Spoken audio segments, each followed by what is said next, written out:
Welcome back to another episode of 40 Facts About the 40K Universe. I am your host, Gersh1, and today we're going to be talking about the Warp Ghosts. If you're new to the channel, subscribe. We post Warhammer 40K lore videos every single day. If you have any suggestions, please comment down below. And if you enjoy our content, thank our patrons on Patreon. It's because of them that we can do this. Link in the description if you guys want to support us. But with that said, let's get into 40 facts on the Warp Ghosts. The legend of the Renegade Chaos Space Marine chapter, known as the Warp Ghosts, is known by many of the worshippers of Chaos, seeing as they often played a pivotal but supportive role in many major conflicts.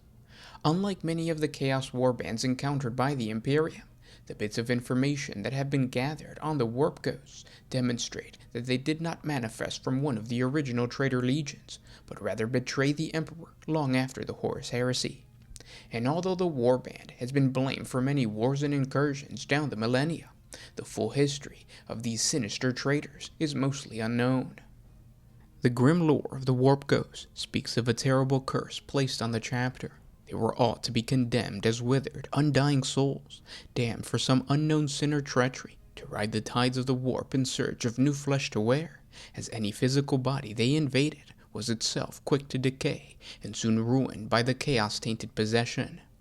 Condemned to wander the tides of the warp, they gained a reputation as the ferrymen of the damned, transporting vast war hosts of mutants and renegades, as well as Chaos Space Marine warbands and the forces of the Dark Mechanicum, to safe exit routes out of the Eye of Terror, so long as their sinister price was met.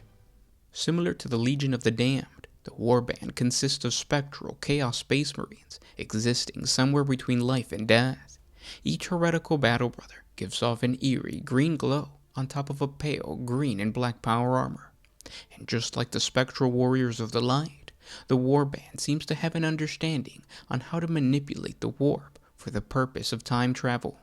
The Warp Ghosts themselves are believed to be a sizable force, perhaps numbering several thousand damned heretical Astartes at their core. Their true strength, however, lies in the possession of at least 20 of powerful warships, ranging in power from fast raider vessels to vast grand cruisers. Their flagship, it is claimed, is a Horus Heresy-era assault barrack of impressive size, known as the Spectre Ends, while Xeno gunships, stolen Imperial troop macro transports, and even a nightmarish conglomerated Space Hawk are attested to be under their control, according to some unconfirmed reports. Several generations of indentured Imperial savants have also been able to form a tenuous description of a cadre of siege engines unique to the Warp Ghosts. Throughout many war zones, a pattern was discovered of siege tanks reported to have an image of 2 skulls facing away from one another, with a small, black, 8-pointed star of chaos centered behind the twin skulls. Ordo Malleus Inquisitors theorize that this is a symbol that represents a stylized coin. They note commonalities with certain legends of the Hellenic cultures of ancient Terra, as well as the role that the Warp Ghosts are said to play in the ranks of the service of the ruinous powers. The Inquisition dubbed this reoccurring formation the Stygian Vanguard, a force that has been engaged by the forces of the Grey Knights on 4 different occasions, and the Exorcists in the Revilers chapter in an unknown number of encounters. The Stygian Vanguard is said to possess certain characteristics beyond those normally encountered even amongst the host of the hell-tainted ruinous powers.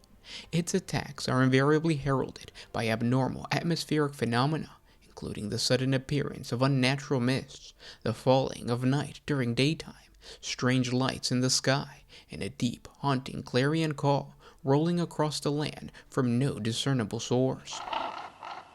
Thus cut off, Imperial bastions and fortress cities find all Vox systems mysteriously silent, and allied formations ignorant of their plight. The first and invariably last sight that the defenders see is a sudden parting of the lamented mists as the Stygian Vanguard descends upon them, large-bore guns raining death and destruction upon them.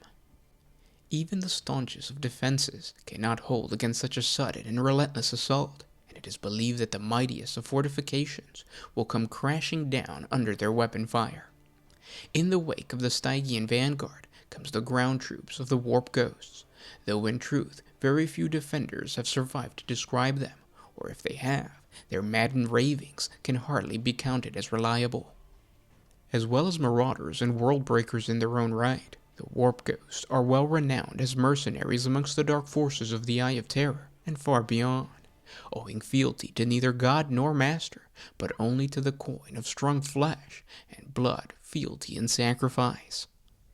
The oldest reliable recorded encounter of the Warp Ghosts occurred in the 31st millennium, when the traitor warband mysteriously came to the aid of Abaddon the Despoiler right before the First Black Crusade. The Warp Ghosts were being led by a Chaos Lord named Saronis, who offered to ferry the Black Legion fleet out of the warp and to the Cadian Gate, should a price be met. Abaddon was asked to give up the children of his human slaves who were Psyker, and several of his most powerful sorcerers within his force, in order to receive aid. One of these traitors was Chaos Sorcerer Ashur-Kai Azur-Ma of the Thousand Sons Traitor Legion.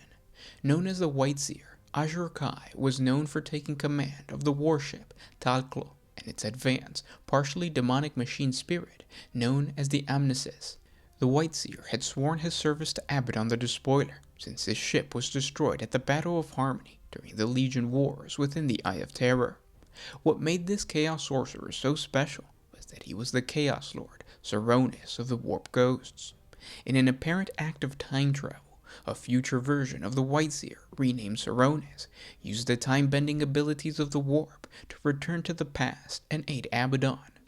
The sacrificed children were more than likely possessed by the Warp Ghost in the hopes that their untapped psychic potential could endure the corruptive nature of their curse, or they were used as cattle, groomed until they were ready to be slaughtered and possessed by the warband.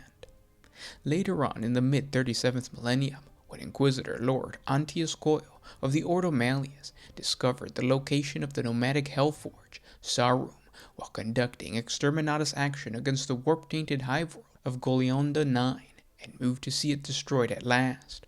Along with warships committed from Battlefleet Reductus and several Militarum Tempestus regiments, he mobilized the aid of 3 Space Marine chapters, the Sons of the Raven, the Celestial Guard, and the Brazen Claws, to strike deep into the perilous Golgotha Waste against the nightmarish Thorn in the Imperium side.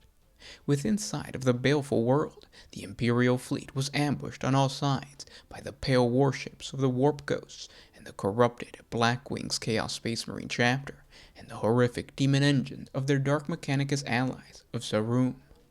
In the brutal 17 solar hour void battle that followed, the Imperial fleet was encircled and slowly torn to pieces, both from without and from within, as demons ripped open passages into real space deep aboard the stalwart vessel. Only the chapter battle fleet of the Brazen Claws broke free from the trap without crippling losses, while the human contingents of the Imperium Strike Force were annihilated to the last man. The ravaged Celestial Guard chapter took nearly a standard century to rebuild its losses from its stores of gene seed, swearing bitter vengeance against the Warp Ghosts. The fleet-based Sons of the Raven chapter, not one whose battle brothers escaped the deadly trap, were declared martyrs, and the great bell of lost souls in the Tower of Heroes on Terra tolled to mourn their passing.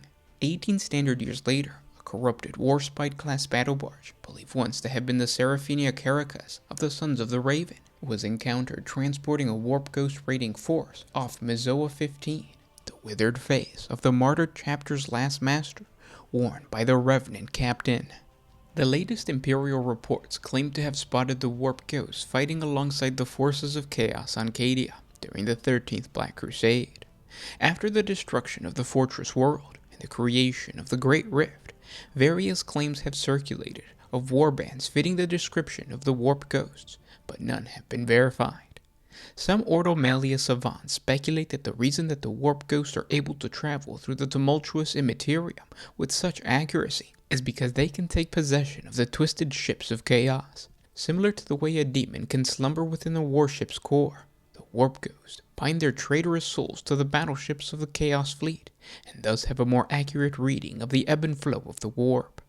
Others speculate that they possess far more astropaths and navigator slaves than any other warband. Whatever the truth is, the Warp Ghost will continue to haunt the galaxy. And those were 40 facts on the Warp Ghosts. I hope you guys enjoyed this video. If you did, share it with your friends on Facebook, Reddit, whatever social media you guys use. It really helps out the channel when you do so. Also, thank our patrons on Patreon. It's because of them that we can do this. Link in the description if you guys want to support us. It's just $1 a month. If you want to get something cool for Christmas, if you want to give a nice gift, or if you want to just get something for yourself, we are also selling objective markers. So click the link down in the description below. That'll take you to the objective markers. Each one of them is supposed to be a special faction-specific objective marker. Really, it's just our way of testing the market to see if we can create some cool things to sell. Not just like your typical merch, but just actual things that you can use on the tabletop. If you guys have any ideas for any other Chaos Warbands that you guys would like us to cover, please comment down below. We really enjoy talking to you guys. And yeah, that's pretty much it. I'll talk to you tomorrow. This is Gershwan with One Mind Syndicate signing out. Always